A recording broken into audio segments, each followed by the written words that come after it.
everyone. Welcome back to Nightmare Nuggets for a brand new compilation of 5 true horror stories that will make you rethink what is out there. I am sharing some of my most terrifying moments, starting with a face I saw outside my window that was not human. Grab your headphones, lock the doors, and let us dive into the first of 5 creepy tales. A few months ago, I was living in a ground floor apartment. One night, around 2 a.m., I woke up to a tapping on my window. I pulled the curtain, and there was a face, pale, pressed against the glass. No mouth, just empty eyes, staring. I screamed, and it vanished. I called the cops, thinking it was a creep, but they found no footprints, no sign. The next night, it was back, closer, its skin splitting where a mouth should be, revealing jagged teeth. It whispered my name, Sarah, like it knew me. I kept my curtains shut, but the tapping did not stop. It mimicked my voice, calling, "Let me in." I saw it in every window, bathroom, kitchen, its face warping, teeth growing longer. I moved to a new place, a high-rise, thinking it would stop. But last week, I woke up to tapping. It was there, outside my 10th floor window, floating, its skin peeling like paper, eyes glowing red. It smiled, teeth dripping black. I blacked out, woke up with scratches on my window, inside the glass. I do not sleep with windows open anymore, but I see it sometimes, in reflections, shop windows, waiting. It is still out there, calling my name. Welcome back to story 2. This one is about the shadow in my closet. That was not just a shadow.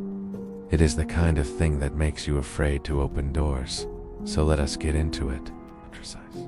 Last summer, I was staying in my childhood home while my parents were away.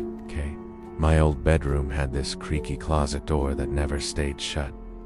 One night, I heard it open, slow, like someone was pushing it. I looked, and there was a shadow inside, taller than the closet should allow, with glowing, yellow eyes. I slammed the door, heart pounding, thinking it was my imagination. But the next night, it opened again, and the shadow was bigger, spreading across the ceiling, its body a mass of writhing tendrils. It whispered, "I know your fears," naming things I had never told anyone, like my fear of drowning. I nailed the door shut, but it did not help. The shadow seeped through the cracks, filling the room cold and heavy. I felt it touch me, like icy needles, and saw its face, a void with eyes like burning coals. But it laughed, a sound like breaking bones. I ran to the living room, stayed up all night, but the house felt alive. I left the next day, but when I checked the closet, it was empty, just my old clothes. I moved out, but I feel it sometimes, a shadow in my new closet, whispering my name. Last night, my door creaked open by itself. Welcome back to story 3. This one is about a VHS tape I found in my attic, and what I saw on it changed me forever. It is going to make you avoid old tapes, so let us dive into story 3. A few months ago, I was cleaning my parents' attic when I found a dusty VHS tape. No label, just scratched plastic. I figured it was old home movies, so I dug out our ancient VCR and popped it in. The screen flickered, static at first. Then it showed my house, my actual house, but empty, dark. The camera panned through my living room, slow, like someone was holding it. Then it stopped on my bedroom door. I got chills. I had not filmed this. The door creaked open, and there I was, sleeping in bed, but the footage was recent, my new haircut visible. A figure stood in the corner, tall, its body glitching like bad static, limbs bending wrong. Its face was wrong, a mess of pixelated eyes, too many, blinking out of sync. It leaned over my sleeping self, whispering, "I see you." I yanked the tape out, heart pounding, but the TV stayed on, showing the figure, now looking at me, through the screen. I smashed the VCR, but that night, my laptop glitched, playing the same footage, the figure closer, its mouth opening, filled with writhing, ill-like shapes. I unplugged everything, but the whispers came from the walls. "You cannot stop me." I ran to a friend's place, shaking. When I went back, the tape was gone, not even debris from the VCR, but my TV flickers sometimes, showing static with eyes staring out. I moved out, but every screen I pass, phone, computer, feels like it is watching. Last week, I found a blank VHS tape on my doorstep. Have you ever seen something weird on a tape or screen? Drop it in the comments. Welcome back to Story 4. This one is about a smell in my attic that was not just a smell. It is the kind of thing that makes you afraid to look up. Last winter, I noticed a foul odor in my house. It's like rotting meat, strongest near the attic hatch. I figured it was a dead rat, so I climbed up with a mask, gagging. The attic was cold, dusty, but the smell was overwhelming.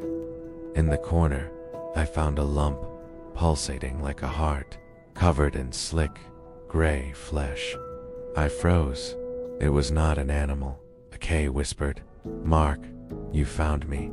My name. How did it know?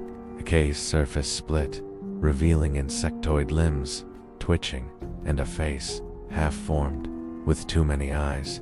The K lunged, fast, its legs skittering like a centipede. I scrambled down, slammed the hatch, but the smell seeped through, and the whispering grew. "You are part of me now." The lights flickered, and I felt something brush my neck, cold, slimy. Ran outside, called an exterminator, but they found nothing. No lump, no smell, just scratches on the beams. I boarded up the hatch, but that night, I woke up coughing, the smell inside my lungs. My skin itched, and I saw tiny legs moving under my arm, like something was inside. Last night, I felt something crawl across my bed. Have you ever smelled something you could not explain? Welcome back to the final story. This one is about the knocks on my door that were not from anyone outside. It is going to make you check your locks twice. So let us wrap up with story 5. Last fall, I was living alone in a small apartment. One night, around midnight, I heard 3 knocks, slow, deliberate. I looked through the peephole, nothing, just an empty hallway. I figured it was a prank, went back to bed. The next night, it happened again, louder. No one outside, but I heard footsteps inside, soft, like bare feet on wood. I checked every room, nothing, but the air felt wrong, heavy, like someone was breathing nearby. By the 3rd night, I was on edge. The knocks came, and I ignored them, but then I saw it, a figure in my living room, no face, just a blank, smooth head, its body unraveling like thread, limbs twitching. It whispered, "I am already here." I grabbed a knife, but it moved, fast, its body collapsing into a pile of writhing strings, then reforming behind me. The lights went out, and I felt it brush my arm, cold, like damp cloth. I ran out, stayed at a motel, shaking. When I returned, the apartment was normal, no sign of anything. But the knocks still come, even in my new place, faint, at midnight. Last week I found a piece of thread under my door, moving like it was alive before we wrap up. If you are loving these creepy tales, please hit that subscribe button. It really helps keep the nightmares coming.